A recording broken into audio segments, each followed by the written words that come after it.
انتبه بابا. المستقيمات المتوازية أخذنا سابقا. المستقيمين المتوازيين هم المستقيمات اللي يهويهم مستوى واحد وماكو نقطة مشتركة بيناتهم، يعني ما متقاطعين. هاي سابقا دارسين. شوف هذا المستقيم وهذا المستقيم على السبورة، هذا المستقيم يوازي هذا المستقيم. ليش؟ لأنه يحويهم مستوى واحد، زين، وما يتقاطعون بأي نقطة، مهما نمدهم ما يتقاطعون. هذا المستقيم وهذا المستقيم متوازيين. ليش؟ لأنهم موجودين بنفس المستوى وهاي ما يلتقون بأي نقطة، يعني ماكو نقطة مشتركة بيناتهم. هسه احنا عندنا هذا سابقا كنا نعرفه. أخذنا ميل المستقيم ومعادلة المستقيم، أخذنا موضوع الميل. شلون أعرف المستقيمين المتوازيين؟ من خلال الميول. مرات تجينا أسئلة يقول لك من استخدم قانون الميل أو من خلال الميل شلون تعرف المستقيمين متوازيين؟ يكون المستقيمين متوازين إذا كان ميل الأول يساوي ميل الثاني. حتى يكون المستقيمين متوازيين، المستقيمين إذا كان عندي أول وأرتو مستقيمان في المستوي وكان M1 وM2 ميلا المستقيمين أول وM2 على الترتيب. شنو معناها على الترتيب؟ عندي M1 ميل المستقيم أول وM2 ميل المستقيم R2. إذا كان شوف تكونون ذول المستقيمين متوازين إذا كان ميل المستقيم الأول يساوي ميل المستقيم الثاني. عندي شرط بعده. شنو الشرط؟ بشرط هنا الشرط مالتي، انتبه، بشرط أن المستقيمان غير عموديان. شنو غير عموديان؟ انتبه علي. هذا لو نرسم هذا المستقيم اسميه عمودي، هذا المستقيم اسميه عمودي. شوف ذل المستقيمات، هذا المستقيم وهذا المستقيم ميل هذا يساوي صفر. ميل هذا يكون غير معرف. ميل هذا المستقيم يكون غير معرف، وميل هذا المستقيم يكون غير معرف. لأن المستقيمات المتعامدة ميلهم يكون غير معرف، لأن الإحداث السيني مالهم متساوي. المهم المستقيمين يكونون متوازيين إذا كان ميل الأول يساوي ميل الثاني. شو معناها هاي؟ إذا كان ميل، نجيب هذا الاتجاه، المستقيمين متوازيين إذا كان ميل الأول يساوي ميل الثاني، وإذا كان ميل الأول يساوي ميل الثاني هذا يؤدي للمستقيمين متوازيين. هسه عندي أمثلة وتمارين. المثال الأول من الكتاب مطيني 4 نقاط A وB وC وD. يقول بين أن هاي النقاط رؤوس متوازي أضلاع. رؤوس ABCD متوازي أضلاع. اثبت لي أن النقاط هاي ال4 رؤوس متوازي أضلاع، ومحدد لي اسم المتوازي أضلاع A B C D باستخدام الميول، باستخدام قانون الميل. شلون اثبت ان هذا الشكل الرباعي متوازي اضلاع؟ انا عندي بابا بالصف الاول او الصف الثاني اخذنا الكشف عن متوازي اضلاع. شنو الكشف عن متوازي اضلاع؟ يعني شلون اعرف الشكل هذا متوازي اضلاع لو لا؟ من ضمن الشروط يكون الشكل الرباعي متوازي اضلاع اذا توازى كل ضلعان متقابلان فيه. إذا هاي الضلعين المتقابلين متوازين وهاي الضلعين المتقابلين متوازيان يكون الشكل الرباعي متوازي أو لا. هسه أني شلون أعرف من خلال الميول؟ أنا أخذت إذا كان ميل الأول يساوي ميل الثاني المستقيمين شو يكونون؟ متوازين. قلنا المستقيمان متوازيان إذا كان ميل الأول يساوي ميل الثاني. أنا قانون الميل عندي حتى هذا الشكل الرباعي يكون متوازي الله إذا كان ميل AB يساوي ميل CD وميل AD يساوي ميل BC. انتبهوا بابا، انتبهوا لي. هسه نجي نريد نطبق قانون الميول لإثبات أن الشكل الرباعي متوازي أو لا. نطبق قانون الميول لنثبت أن ذن الضلعين المتقابلين متوازيين وذن الضلعين المتقابلين متوازيين. لما نريد أحل أكتب قانون الميل. الميل من حافظ قانون الميل؟ إذا عندي نقطتين إبر U2 ناقص U1 U2 لو Y2 Y2 ناقص Y1 على X2 X2 ناقص X1. أحسن، هذا قانون الميل. هسه أريد أطلع ميل AB، ميل المستقيم AB. بابا تطبيق مباشر. AB هاي النقطة الأولى X1 Y1، هاي النقطة الثانية X2 Y2. أطبق Y2 شقد؟ 4 ناقص Y1 شقد؟ 3 على X2 شقد؟ 1 ناقص X1 شقد؟ سالب ويا سالب 2 أحسن تصير موجب 2 مباشر ويساوي 4 ناقص 3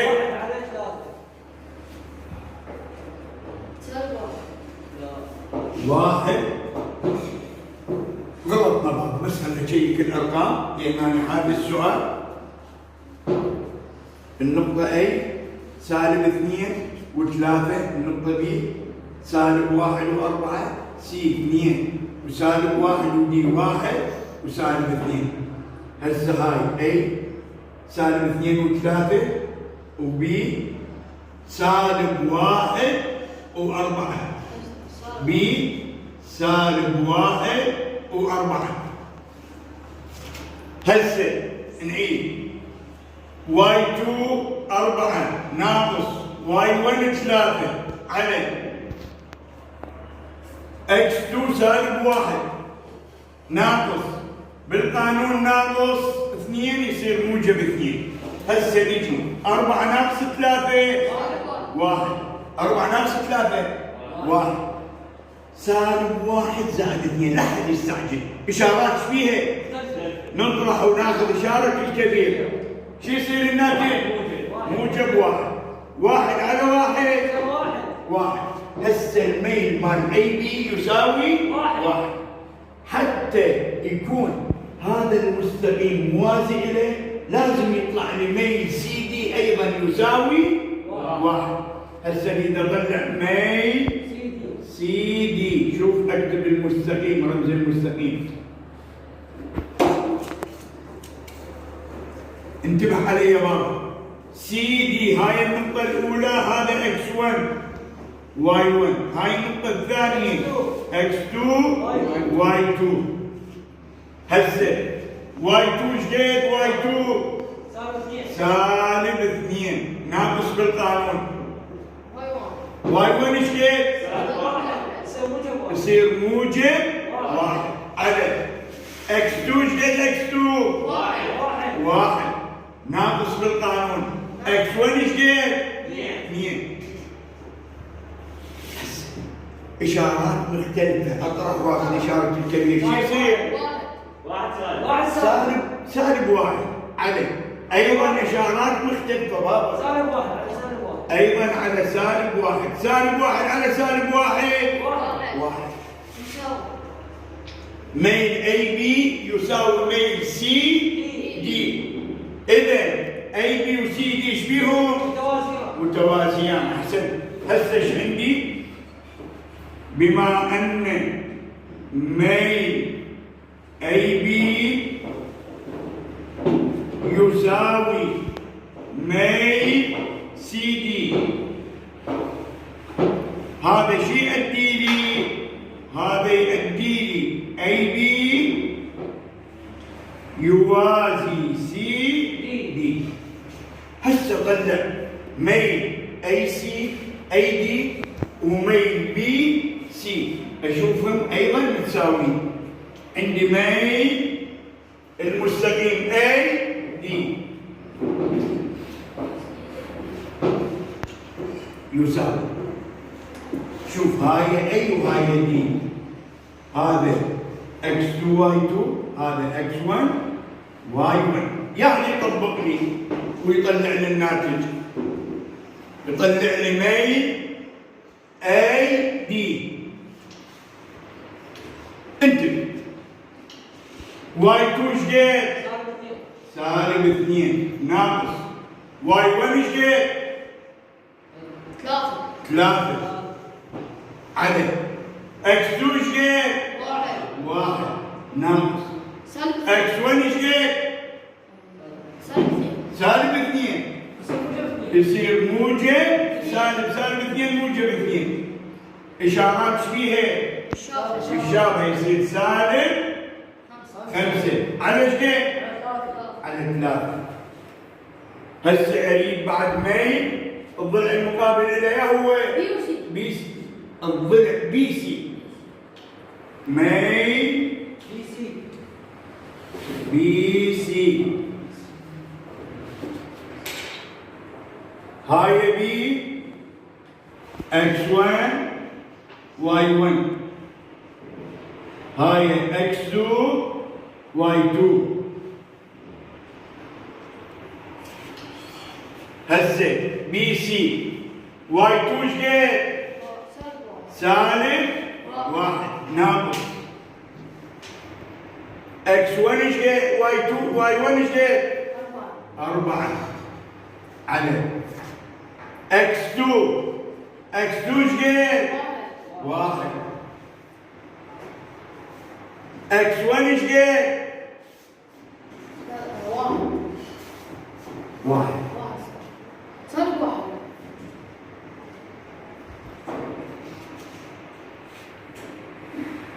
بي سي سالب 1 ناقص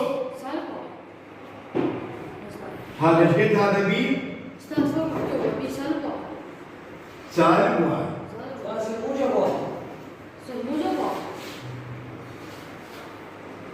عندنا غلط، عندنا غلط بابا. هسه ايش طلعنا احنا ميل من اول مره؟ اي دي، ميل اي دي جبر على اي دي سالب 5 على 3. حتى هذا المستقيم يوازي هذا المستقيم لازم ميل بي سي ايضا يساوي سالب 5 على 3. هسه هاي النقطة بي سالب 1 و4، النقطة سي 2 وسالب 1،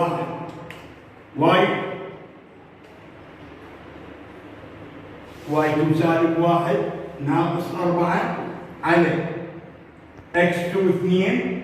x2 ايش قد بابا؟ x2 2 ناقص 1 يصير زائد 1. بابا انتبهوا على الارقام وياي، على الارقام تنتبهوا وياي. هسه عندي الاشارات ايش فيها؟ شو يصير الناتج؟ سالب 5 على 3. هسه صار عندي بما ان ميل أيدي يساوي ميل بي سي. هذا شيء يؤدي للمستقيمين ايش فيهن؟ متوازيين. هذا يؤدي أيدي يوازي شنو؟ أيدي يوازي بي سي. هسه صار عندي بابا ذن الضلعين المتقابلين متوازيين، ذن الضلعين المتقابلين متوازيين. إذا الشكل الرباعي أي بي سي دي شو يكون؟ متوازي أضلاع. هنا نكتبها. إذا الشكل الرباعي أي بي سي دي مو رؤوس متوازية. شنو رؤوس متوازية؟ الشكل الرباعي بي سي دي متوازي أضلاع. وقلنا ليش؟ لأن كل ضلعان متقابلان متوازية. هسه السؤال المثال الثاني، عندك 3 نقاط مطيني A و B و C، 3 نقاط. يقول اثبت أن النقاط على استقامة واحدة. بابا اثبت أن النقاط على استقامة واحدة يعني بمستقيم واحد. ايش وقت اثبت أن النقاط على استقامة واحدة أو على مستقيم واحد؟ انتبه علي يا بابا، انتبه باستخدام أيضا قانون الميول. أي مستقيم، انتبهوا ليه، أي مستقيم ميله ثابت. يعني لما نطلع ميل اي بي وطلع ميل اي سي وطلع ميل بي سي لازم يطلع نفسه، لازم يطلع نفسه حتى يكون، لأنه أي مستقيم بابا الميل مالته ثابت مهما كانت النقاط. أي نقطتين آخذهن أطلع ميل لأن النقطتين يكون نفسه ثابت. إذن حتى أثبت أن النقاط على استقامة واحدة لازم ميل أي بي يساوي ميل بي سي، وأقدر أطلع ميل أي سي نفسه. هسه الميل يساوي نفس الشيء y2 ناقص y1 على x2 ناقص x1. هسه اريد اطلع ميل اي بي، ميل اي بي. انتبه علي، هاي النقطة الثانية، هذا x2 y2، هذا x1 y1. 0 ناقص ناقص 1، 0 ناقص ناقص 1 تصير 0 زائد 1 على سالب 1 ناقص ناقص 2 زائد 2. انتبه علي، هاي النقطة الأولى سالب 2 وسالب 1، والنقطة الثانية سالب 1 و0. 0 ناقص ناقص 1 يصير زائد 1، وسالب 1 ناقص ناقص 2 يصير زائد 2. هسه 0 زائد 1 1، موجب 2 ويا سالب 1 1، الناتج ايش قد؟ 1. ميل اي بي 1. هسه طلع ميل بي سي لازم ايضا شو يكون؟ 1. ميل بي سي يساوي، هاي بي وهاي سي، هاي النقطة الثانية x2 y2 x1 y1. y2 ايش قد؟ 3 ناقص y1 ايش قد؟ 0 على x2 ايش قد؟ 2 ناقص x1 ايش قد؟ ناقص 1 يصير زائد 1. هسه 3 ناقص 0 3 على 2 زائد 1 3 على 3 ايش جيب؟ 1. شوف حتى لو نطلع ميل اي سي ايضا يطلع 1. بما ان ميل اي بي يساوي ميل بي سي، اذن النقاط A و B و C تقع على استقامة واحدة أو تقع على مستقيم واحد. يلا بابا انقل على مستقيم واحد. يلا انقل.